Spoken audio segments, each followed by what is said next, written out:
chicos, ¿cómo están? Bienvenidos una clase más a Mi Placar.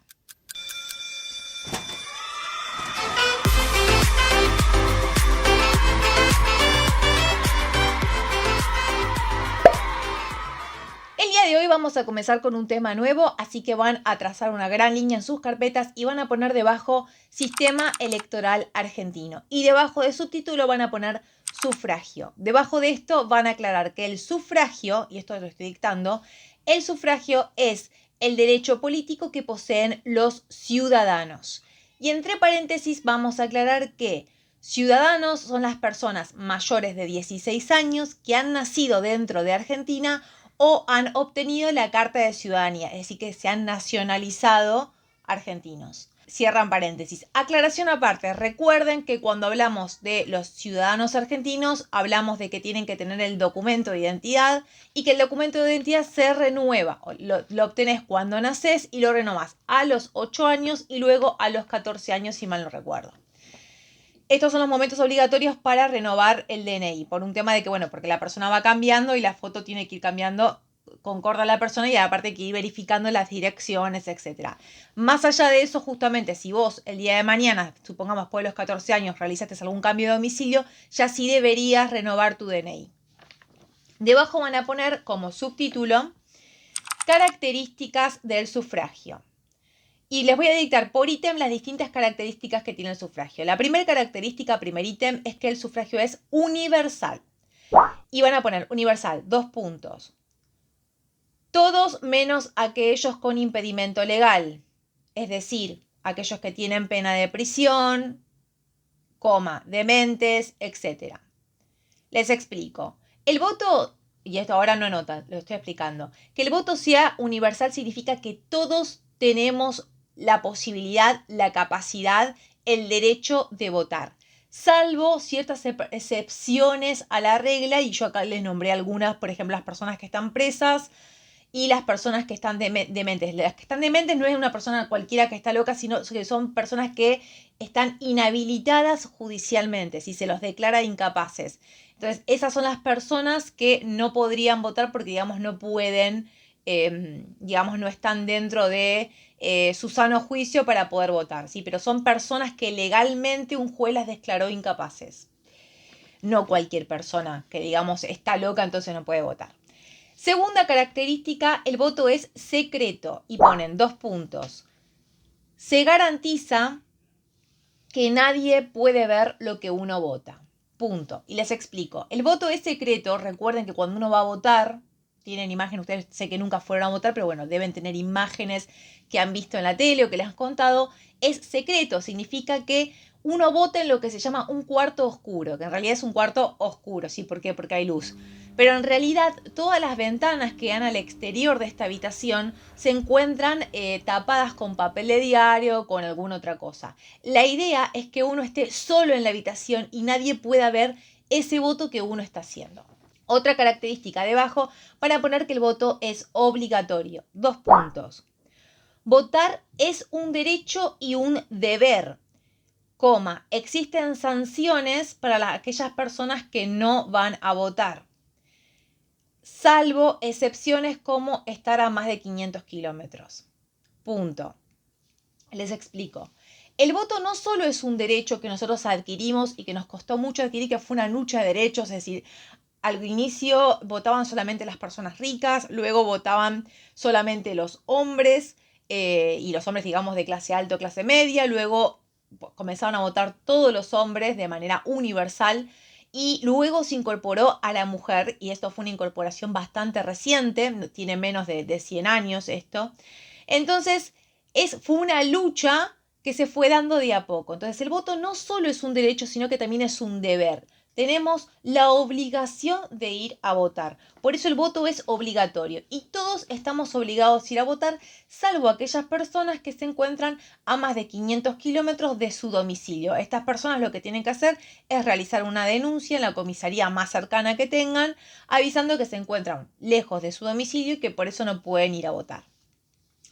Luego anotan otra característica. El voto es igualitario. 2 puntos.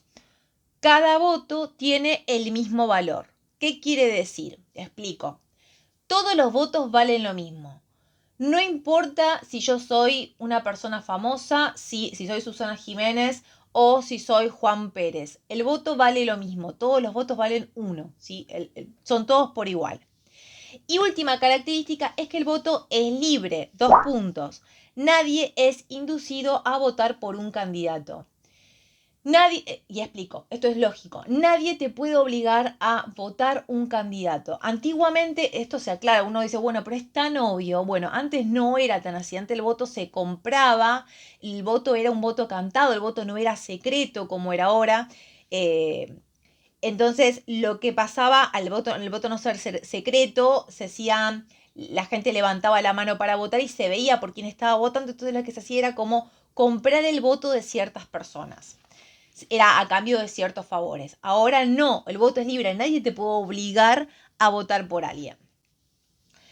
Debajo vamos a aclarar, luego de esto, van a poner a continuación, dejan un renglón y ponen, en Argentina existen 3 sistemas electorales diferentes según el cargo que está en juego. Y van a poner debajo, son 3 ítems. El primer ítem es la fórmula presidencial. 2 puntos, se elige por mayoría especial. Después vamos a explicar cada uno de estos sistemas. Segundo ítem ponen sistema mayoritario de lista incompleta. 2 puntos es el utilizado para votar a los senadores. Y el tercer ítem ponen fórmula D'Hondt. Se lo dejo escrito acá abajo, sinceramente no sé cómo se pronuncia. Es 2 puntos, una manera proporcional para votar a los diputados. Punto. Les explico a breves rasgos lo que es lo que te acabo de dictar. Son 3 fórmulas distintas. Con la primera fórmula es la manera en que nosotros vamos a elegir al presidente y al vice. La segunda fórmula, el segundo sistema que yo te dicté, es el sistema por el cual votamos a los senadores. Y el tercero es el sistema por el cual votamos a los diputados. Más allá de que las elecciones son simultáneas, que quiere decir que siempre votamos diputados, senadores y presidente a la vez, según toque, porque a veces, por ejemplo, en las elecciones 2021 no nos toca votar presidente y a algunas provincias tampoco les toca votar senador. Siempre coincide que van a ser los años impar, que va a haber elecciones y siempre van a ser en las mismas fechas, ¿no?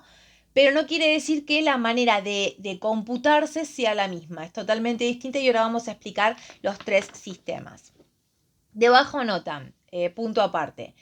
Además, existen 2 sistemas para el poder legislativo y hasta una segunda vuelta para el poder ejecutivo. Entre paréntesis, balotaje. Se nota baliotaje.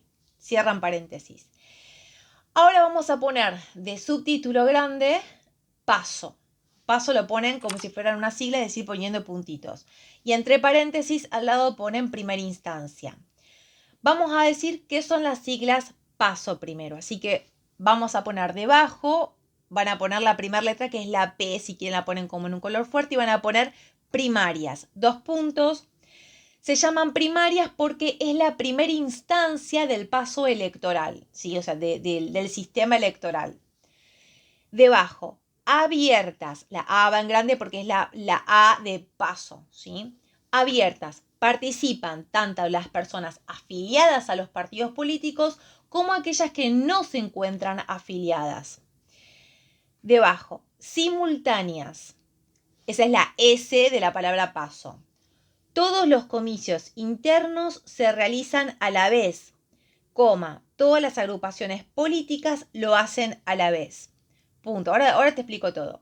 Y la última sería la O, que significa obligatorias. 2 puntos.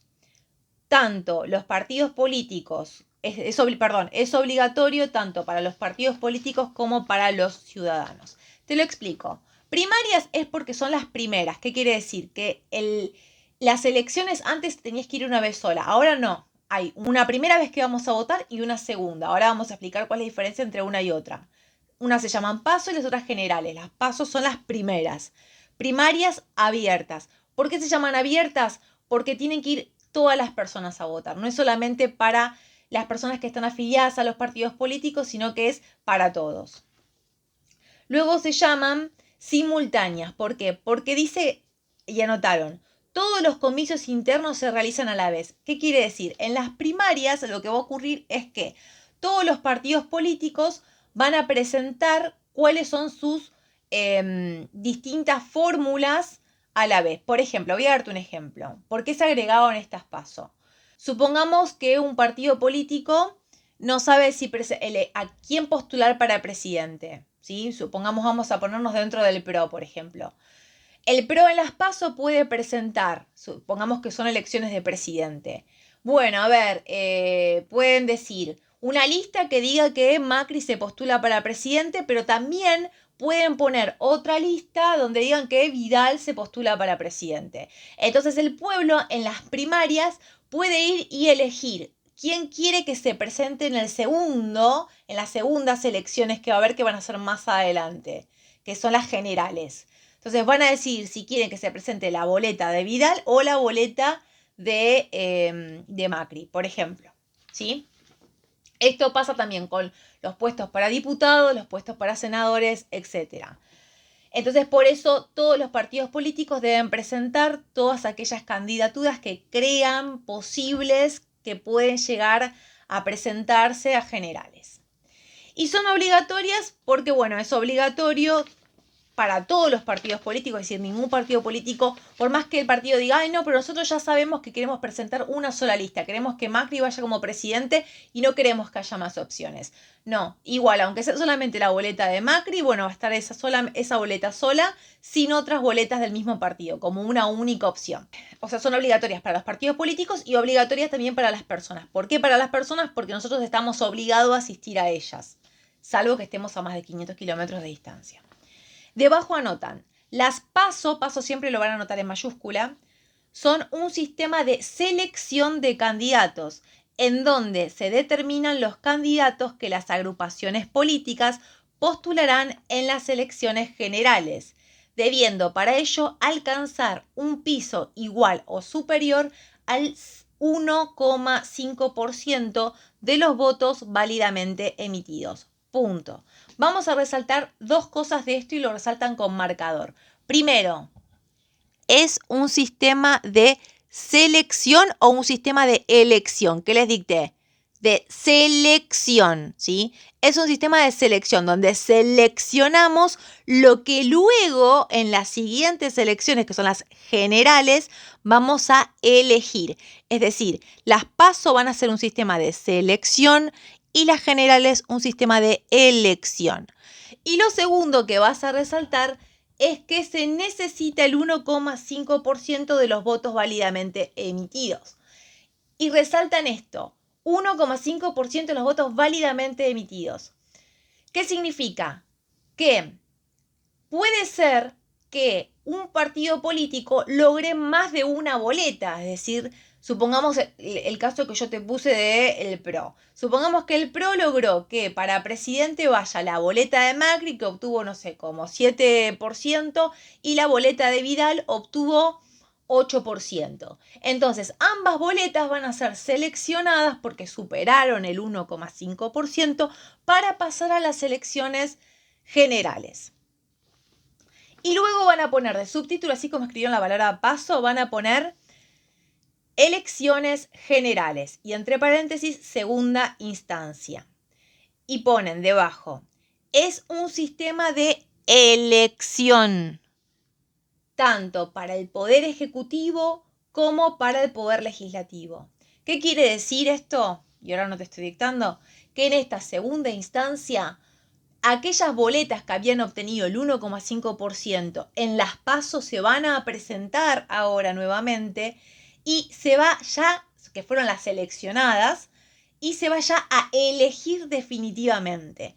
Y ahora, ¿cómo se elige? Y ahora sí tenemos que tener en cuenta lo que te dicté antes. ¿Te acordás que yo te dije que había 3 maneras de elegir? Había 3 fórmulas de sistema electoral, te dicté al principio. Una era una manera de elegir al presidente, la otra la manera de elegir a los senadores y otra a los diputados. Bueno, entonces ahora te voy a pasar a explicar en este momento, en las elecciones generales, cómo se va a elegir según estemos hablando de la fórmula presidencial, la fórmula DONT o la fórmula que se usa para senadores. Y debajo van a poner de subtítulo entonces cómo se elige al presidente y al vice. Y debajo ponen, surge de una sola fórmula y duran 4 años en su cargo más una reelección. punto aparte. Ahora después te explico todo. Primera opción, es decir, la primera manera que existe de ganar. 2 puntos. Obtener más del 45% de los votos válidamente emitidos. Debajo. Segunda opción. Obtener entre el 44,9% de los votos y el 40, o sea, entre el 40 y el 44,5% de los votos válidamente emitidos y tener una diferencia mayor al 10% con la fórmula presidencial que le sigue, ¿sí? O sea, con digamos, el partido que le sigue debajo, el siguiente que obtuvo votos. La tercera opción, si nadie obtuvo estas dos opciones, es el balotaje. El balotaje, anotan 2 puntos, se debe realizar dentro de los 30 días de realizada la elección general y participan las dos fórmulas más votadas sin importar el porcentaje de votos que hayan tenido. Y se gana por mayoría simple. Punto. Paso a explicarte. La primera opción, esto es para presidente y vicepresidente. Primero, se presenta fórmula presidencial. ¿Qué quiere decir? Que siempre va a ir el presidente con el vice dentro de la misma boleta y nadie puede cortar la boleta y decir, bueno, yo lo quiero de presidente a Macri y de vice la quiero a Fernández de Kirchner. Jamás nadie puede agarrar dos boletas distintas en presidente y vice y unirlas. ¿Por qué? Porque son un equipo y tienen que trabajar juntos. ¿Sí? Eso es indivisible. Así como te lo presenta el partido político, es como se tiene que respetar. Eso en primer lugar. Lo de la duración ustedes ya lo estudiaron, lo vimos en otras clases, así que eso no hay que aclararlo. Duran 4 años más una reelección consecutiva. Ahora, tienen que obtener 45% de los votos. Supongamos que yo me postulo para presidente y obtengo el 45% de los votos y el partido que le sigue por debajo obtuvo el 44% de los votos, no importa, yo ya gané porque entré dentro de la primera opción. Obtuve 45 o más por ciento de los votos válidamente emitidos. Luego vamos a ver qué significa lo de válidamente emitidos. La segunda opción es, como es un poquito menos, o sea, nadie llegó al 45, pero hay un candidato que llegó entre el 40 y el 44,9% de los votos. Supongamos que yo obtuve el 43% de los votos. Si yo obtuve el 43% de los votos, se me va a pedir un requisito más, ya que no llegué al 45%. Y es que con el partido que le sigue haya una diferencia mayor al 10%. Es decir, que si yo obtuve un 43%, el partido que le sigue debajo mío tiene que haber obtenido menos del 33% de los votos. Si ese es el caso, yo asumo como presidenta. La tercera opción es que nadie cumpla con estos requisitos. Por ejemplo, yo obtuve 43, pero el partido que le sigue obtuvo el 39. Entonces no hay diferencia del 10%. O ningún partido obtuvo más del 40% de los votos. ¿Sí? Entonces, tampoco ahí habría, digamos, se podría ir a la segunda opción. En ese caso se va al balotaje. En el balotaje, supongamos que los dos partidos más votados, no sé, uno tuvo 17% y el otro tuvo 16%. Bueno, esos dos van a balotaje. ¿Quién gana? El que más votos tenga, ¿sí? Así de sencillito. Si uno obtuvo el 51 y otro el 49, gana el de 51%. ¿Sí? No hay ninguna diferencia que se haga en el balotaje. ¿Por qué? Porque se necesita elegir un presidente y bueno, y si la sociedad no está de acuerdo, no está de acuerdo. Siguiente subtítulo que van a poner. ¿Cómo se elige a los senadores nacionales? Debajo ponen, son 24 distritos, 3 senadores por cada provincia y 3 por la Ciudad Autónoma de Buenos Aires, o sea, Capital Federal. Y debajo ponen que cada partido propone 2 candidatos titulares y 2 candidatos suplentes. Otro ítem debajo. El partido más votado incorpora a sus 2 candidatos titulares. El segundo partido más votado incorpora al primer candidato titular, el primero que tenía anotado en su lista. El resto de los candidatos de esos partidos, es decir, supongamos del partido más votado, tenía 2 titulares y 2 suplentes. Los 2 suplentes van a quedar como suplentes. Y en el caso del segundo partido más votado, que tenía 2 titulares y 2 suplentes, que solamente entró el primer titular, el segundo titular que estaba entra como suplente. Es decir, si le pasa algo al titular, entrará esa segunda persona que estaba postulada. duran 6 años en su cargo y se renueva 1/3 cada 2 años. Entonces, 3 senadores por provincia son 2 por el partido más votado y 1 por el partido que le sigue. Debajo ponen otro subtítulo: ¿cómo se elige a los diputados? Primer ítem, debajo. Cada elector vota por una lista cerrada de candidatos, cuyo número es igual a la cantidad de cargos a cubrir. Es decir, por ejemplo, si la provincia de Buenos Aires tiene que cubrir un total de 27 cargos de diputados, van a ver que la lista está compuesta por 27 postulados a diputados, ¿sí? Siempre completan toda la lista y luego vienen los suplentes, pero postulan 27. No es que un partido va a meter todos esos candidatos. Ahora vamos a ver qué pasa y cómo es que se van incorporando. Duran en su cargo 4 años y se renueva la mitad cada 2 años. Hoy en día, más o menos, yo sé que la Constitución dice que es un diputado cada 33.000 habitantes, pero hoy en día más o menos calculen que es un diputado cada 160.000 habitantes. Cuanto más habitantes, entonces por lógica, cuanto más habitantes hay en una provincia, más diputados va a tener esa provincia. Y lo que se usa para elegirlos, acá no es el partido más votado y el que le sigue, igual que en senadores, sino que acá lo que se usa es la fórmula D'Hondt. La fórmula D'Hondt, voy a ver si encuentro algún video que se los pueda explicar, pero ponen por ahora 2 puntos. Se garantiza la participación de las minorías. Todo partido que obtenga más del 3% de los votos tiene derecho al reparto de las bancas, ¿sí? ¿Qué quiere decir? Que a diferencia de senadores, donde nosotros teníamos que solamente entraban los 2 partidos más votados, ¿sí? Porque eran 3 senadores, 2 por el partido más votado y 1 por el partido que le sigue, en diputados se garantiza que todo partido político que en las elecciones generales obtenga más del 3% de los votos tiene derecho a las bancas dentro de la Cámara de Diputados. Bueno, ahí ya vemos que el gráfico marca la mitad de la Cámara. Bueno, ahí les cuenta más o menos quién fue Víctor D'Hondt. Y bueno, aquí vemos cómo funciona y aclara que cada provincia va a variar la cantidad de diputados que tenga. Van a poner el caso de una provincia que necesita ocupar 5 puestos de diputados. ¿Sí? Es decir, que se va a votar a 5 diputados.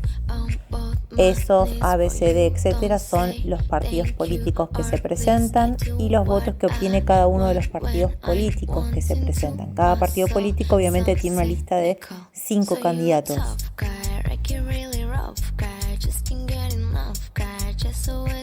Como verán, ahí la que obtuvo 3 y un voto queda fuera porque obtuvo menos del porcentaje necesario para entrar dentro de la repartición de las bancas. Y es una división. De manera vertical van a ver a los partidos políticos que obtuvieron más del porcentaje necesario y de manera horizontal lo que ven son la cantidad de bancas que haya para ocupar. Y esa es una división. 100 dividido 1, 100 dividido 2, 100 dividido 3, 100 dividido 4, 100 dividido 5. En el partido B se hace lo mismo y etcétera. Y ahí lo que hace es marcar, para marcar las 5 bancas, a los 5 números más altos de esta tablita que se hayan obtenido. Y acá ven el resultado. Del partido A obtenemos 3 diputados porque hicimos 3 circulitos verdes. Y así sucesivamente. I'm the bad type, make your mama sad type, make your girlfriend mad type, I said you was that type, I'm the bad guy. Duh.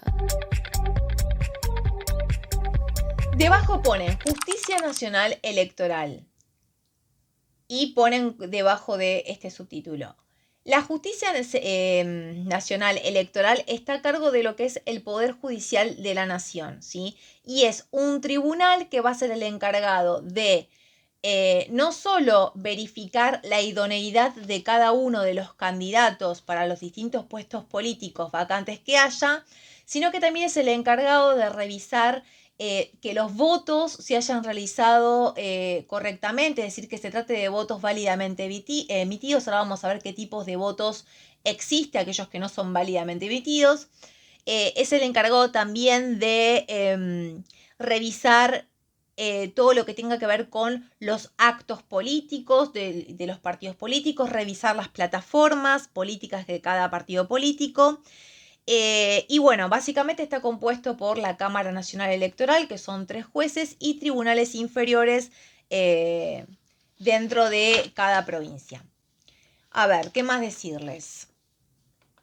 Vamos a pasar ahora, para hacerlo más cortito, a los tipos de votos. Entonces, ahora ponemos a continuación otro subtítulo que diga tipos de votos. El primer voto es el que ustedes se deben imaginar, que es el voto válidamente emitido. Es decir, cuando una persona entra al cuarto oscuro a votar, emite su voto, elige una boleta, puede recortar la boleta o no, y este voto lo pone dentro de una boleta, la cierra correctamente y la lleva afuera, y bueno, su identidad coincide con, digamos, los padrones electorales que tiene el presidente de mesa, y entonces le deja votar.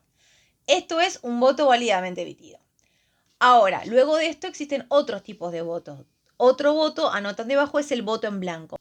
Voto en blanco. Se trata de una persona que entrega, coloca dentro de la urna un sobre totalmente vacío. Anotan, y esto se los dicto así literal. Este voto se computa. Al computarse, le cuesta más a los partidos pequeños llegar al porcentaje requerido.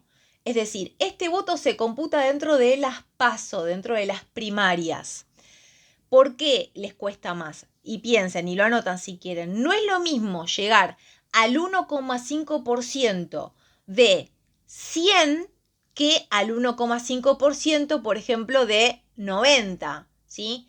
Al tenerse en cuenta esa persona como una persona más, le va a costar más al partido chiquito llegar a ese porcentaje de votos. Si nosotros, cuando digo el 1,5% de 100, es como, tuve en cuenta a todas las personas que votaron en blanco y a las personas que votaron con votos normales. Ahora, cuando yo digo el 1,5% de 90, no estoy teniendo en cuenta, por ejemplo, las personas que votaban en blanco. ¿Sí? En ese caso les sería mucho más fácil llegar. Entonces, cuando vos votes en blanco dentro de las primarias, ten en cuenta que al que más perjudicás es al partido político chiquito, en lo que tiene que ver con diputados, ¿sí? Olvídate de senadores y presidentes, pero en diputados, ya que las bancas están garantizadas a los partidos que tienen, digamos, menos votos, los estás perjudicando, ¿sí? Acá me olvidé aclararles que de todos modos el voto en blanco solo se tiene en cuenta en las PASO y en las generales no, porque para dar los cargos en las generales, que es un sistema de elección, solo se cuentan los votos afirmativos válidamente emitidos. El segundo tipo de voto es el voto nulo. Anotan 2 puntos. En este voto es cuando uno coloca dentro del sobre varias boletas, alguna boleta que se encuentra rota, tachada, ¿sí? O algún tipo de objeto extraño. Este voto no se computa, este voto no se tiene en cuenta, es decir, en este caso vos no vas a perjudicar al partido político pequeño. Otro tipo de voto, anotan debajo, es el voto impugnado.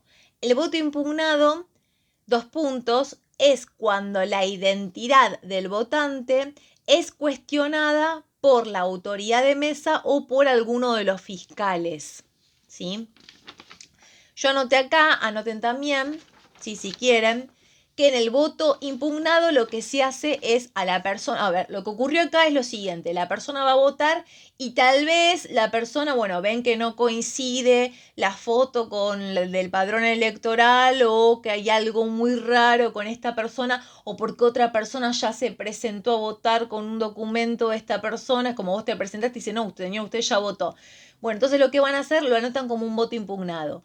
Lo que se hace es anotar en el costado del padrón electoral que es un voto impugnado, ¿sí? A esta persona se le va a pedir la huella digital, se le pide, y se le entrega un sobre especial al votante donde también tiene que poner su huella digital. Esta persona entra a votar, nadie ve lo que vota, cuando sale se le pone la huella digital y este sobre se lo pone dentro de la urna, pero en el momento del conteo este sobre es apartado y no lo tienen en cuenta cuando el presidente de mesa está haciendo el conteo de las personas que votaron dentro de su mesa.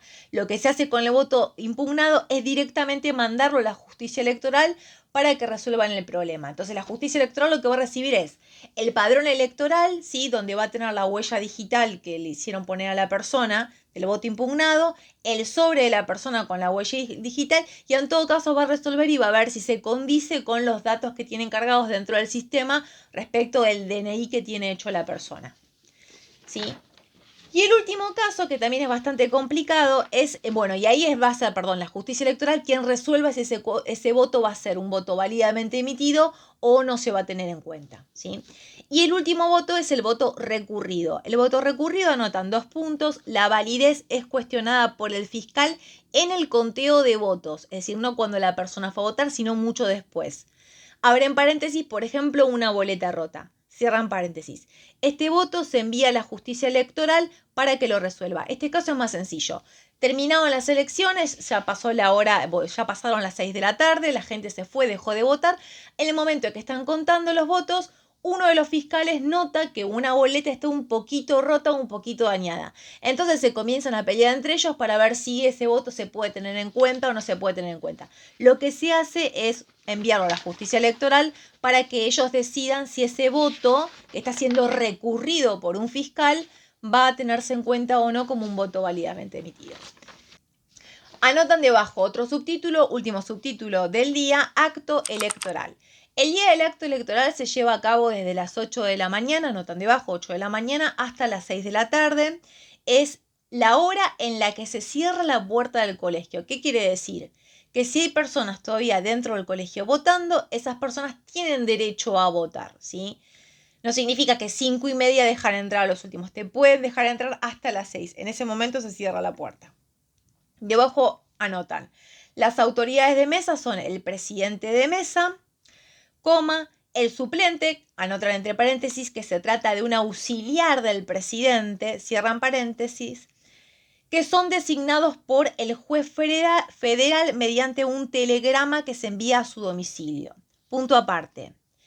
Es una carga pública presentarte cuando un juez federal te cita para presidente o para suplente, ¿sí? Y en el caso de que una persona no concurra, se le puede dar una pena de prisión de 6 meses a 2 años en total. Punto aparte. El presidente de mesa y el suplente van a ser los encargados de acondicionar el cuarto oscuro, acomodar las boletas, revisar siempre de vez en cuando, a medida que van pasando los votantes, que haya boleta de todos los partidos políticos. Deben también administrar todo y controlar y hacer el conteo de votos al finalizar el día de las elecciones, ya sea las PASO o las generales, si tienen que sentarse al último momento a contar los votos. También se encuentran en las mesas, suelen encontrarse los fiscales, ¿sí? Anotan debajo. Al votar se entrega una constancia de votación a cada uno de los votantes. Y bueno, creo que nada más para aclararles. Bueno chicos, eso es todo por el día de hoy. Tomen apuntes, que les queden muy lindos y nos vemos en la clase que viene. Hasta luego.